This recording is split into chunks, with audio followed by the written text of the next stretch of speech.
Hello everyone, मैं doctor Dolly और आज मैं आपके लिए लेकर आई हूँ नया वीडियो जिसमें मैं आपको बताने वाली हूँ कि किस तरीके से इनऑर्गेनिक मॉलिक्यूल्स और आयंस की हम शेप फाइंड आउट करते हैं, उनका उसका हाइब्रिडेशन फाइंड आउट करके। तो इसके लिए हमें एन फाइंड आउट करना होता है, जिसको कि हम नंबर ऑफ इलेक्ट्रॉन पेयर्स कहते हैं। और इसके लिए जो फॉर्मूला होता है वो होता है number of valence electrons plus number of univalent species plus minus charge divide by 2। तो इसको फाइंड आउट करने के लिए हम अगर कोई एग्जांपल देखते हैं तो देखिए, जैसे कि ये कार्बोनेट आयन है, यहाँ पर जो सेंट्रल एटम है वो कार्बन है। इस कार्बन के वैलेंस इलेक्ट्रॉन्स 4 होते हैं। इसमें जो कोई भी यूनिवेलेंट स्पीशीज नहीं है तो 0 हो जाएगा। इसके बाद यहाँ जो चार्ज है वो 2 नेगेटिव है। अगर नेगेटिव होता है तो हमें प्लस करना होता है, अगर पॉजिटिव होता है तो हमें माइनस करना होता है। हम यहाँ पर नेगेटिव के लिए +2 कर देंगे डिवाइड बाय 2। तो जो वैल्यू आएगी 6/2 से 3 आ जाएगा। नंबर ऑफ इलेक्ट्रॉन पेयर यहाँ पर 3 होगा। इस वजह से इसका जो हाइब्रिडाइजेशन आएगा वो sp2 आएगा, क्योंकि 3 अगर इलेक्ट्रॉन पेयर हैं तो उसके लिए हमें 3 ऑर्बिटल्स चाहिए होंगे, और sp2 हाइब्रिडाइजेशन में 3 sp2 हाइब्रिडाइज ऑर्बिटल्स का फॉर्मेशन होता है।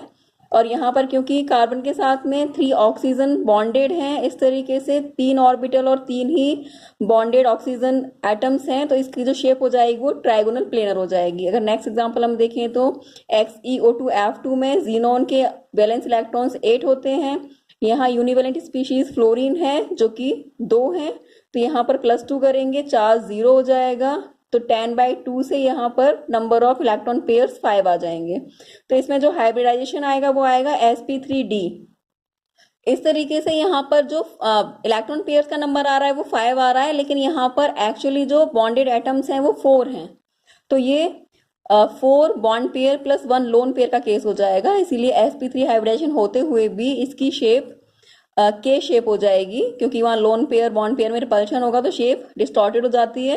नेक्स्ट एग्जांपल है फॉस्फेट आयन, जिसमें कि फॉस्फोरस सेंट्रल एटम है जिसके आउटरमोस्ट शेल में 5 इलेक्ट्रॉन्स होते हैं। यहाँ कोई भी यूनिवेलेंट स्पीशीज नहीं है तो 0 हो जाएगा। चार्ज 3 नेगेटिव है तो +3 करेंगे तो 8/2 यानी कि 4 आएगा नंबर ऑफ इलेक्ट्रॉन पेयर्स।